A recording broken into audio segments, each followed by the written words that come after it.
Good evening, everyone. This is Keith Johnson with your Business Buzz for Friday, January 3rd, 2025. Um, this is probably the last informal um, edition for a while. Again, not much.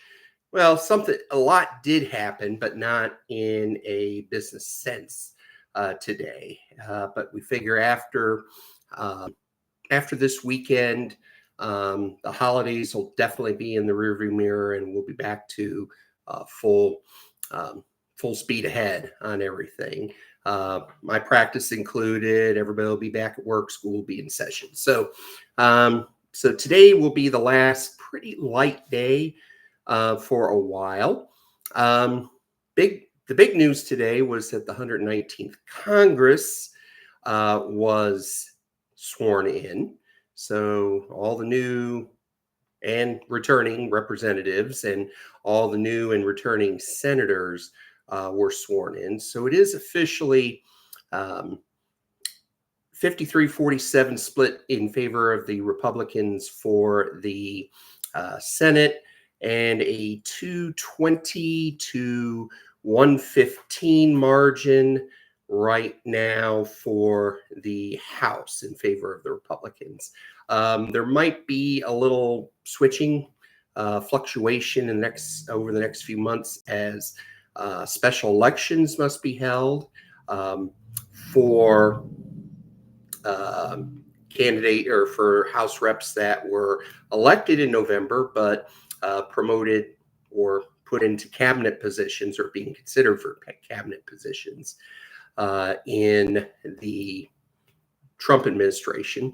And also you have your, there was Matt Gaetz of Florida was elected, but then resigned. So over the next month, you'll probably, or a couple months, you'll see some special elections. However, the GOP representatives that either retired or resigned or got nominated for the Trump administration, all of those are in pretty deep red areas. So there's no realistic chance. I'm not saying it can't happen, but there's no realistic chance that a Republican will not take over their seat. So it looks like it'll be 220 to 115, very narrow margin for the Republicans, which means that they are going to have to lean on Democrats on a lot of issues, probably a lot of budgetary issues and things like that. And also, the Freedom Caucus, the little farther to the right Republicans, are going to find themselves with a little more power because their votes are going to be needed. So, it'll be an interesting next 2 years before the next congressional elections. Now, the first thing they had to do was they had to put together they had to elect a Speaker of the House. Now, there was a lot of contention with Mike Johnson from Louisiana coming in, but actually there was a lot of horse trading, and it turned out that they didn't pass it on the first ballot at first, but then President-elect Trump got on the phone. They kept the vote open. President-elect Trump got on the phone and whipped a couple of people, not literally, but kind of convinced a couple of the Republican holdouts to get on board, because if they don't get on board, then they can't certify the election, and they can't get President-elect Trump sworn in. So that was needed. But at the end of the day, it turned out that there were 220, out of the 220, 219 voted for Speaker Johnson to serve his first full term as Speaker as of right now. Thomas Massey of Kentucky was the only holdout, as it were. And then all the Democrats voted for Hakeem Jeffries of Minnesota, and he will be the House Minority Leader for the next 2 years. So very interesting vote, but it did, compared to the 15-vote drama about a year ago that put Speaker Johnson in the role, then it was a lot better. So that part of the drama will be behind us now. We're looking forward to Monday after the weekend, and what will happen is the Senate will certify the results of the Electoral College. Now, the Electoral College voted last month, and everything went fine, no issues there. The reports from all the houses came out to the same 312 to 223 electoral vote count that was in the election between President-elect Trump and Vice President Harris. So no dramas expected. The only drama that might happen tomorrow is that Vice President Harris will have to announce the certification of President-elect and then President Trump as president. So I'm kind of looking forward to that. She kind of has to eat her words a little bit, as it were. So we're kind of looking forward to that. So next week we're going to have unemployment, which will be the last unemployment numbers for the year or for the Biden administration, and we'll start. They're getting their numbers in, and we're going to see how things go. So big week as we get back. Now, here's the thing we have here too that's worth mentioning. Okay, so it is now January 3rd. It's the beginning of the year. You're in 2025. So what you do tax-wise will go towards your 2025 taxes, which means you don't have to worry about it for another year. So, for instance, let's say you need a little quick cash. You have some investments, need a little quick cash. You want to cash out a little bit.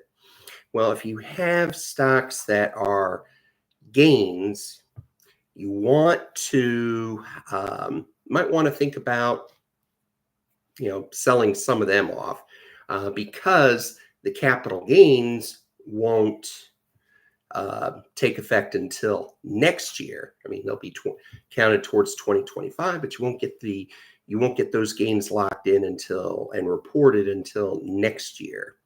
Also, my guess is that the Tax Cut and Jobs Act will be extended sometime this year. And because of that, I see the same rules going through forward. There'll probably be some changes, but at this point, still early, but I don't see an overhaul on everything. So it'll be fun to see.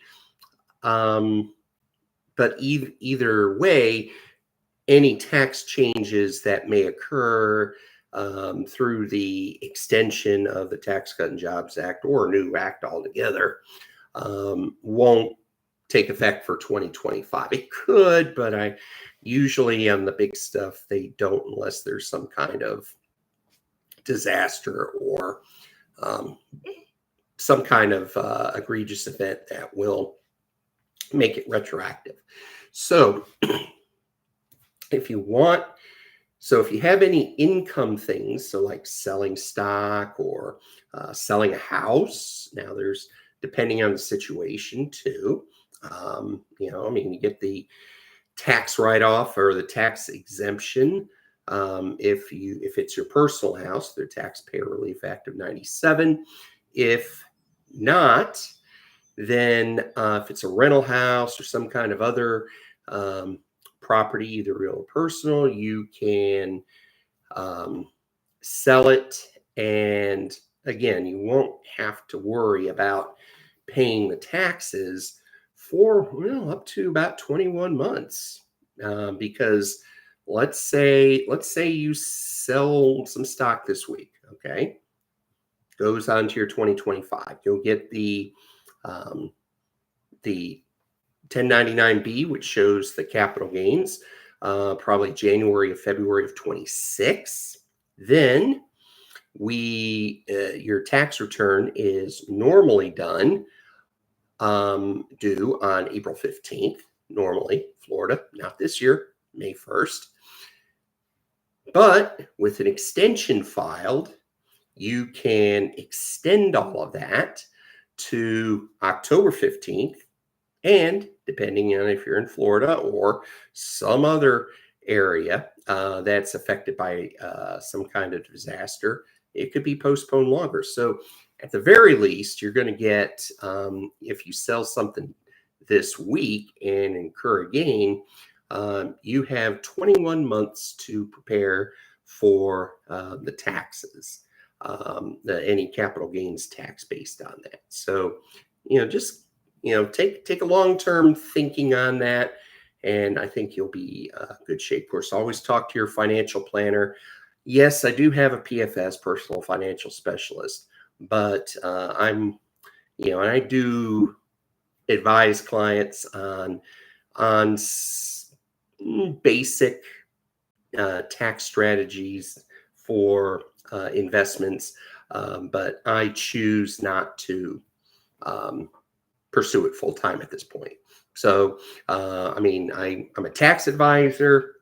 I know about the IRAs and stuff like 401ks, what to do about retirement plans, but I don't go into the the detail on what funds are good, what anything like that. So, but just something to keep in mind going forward.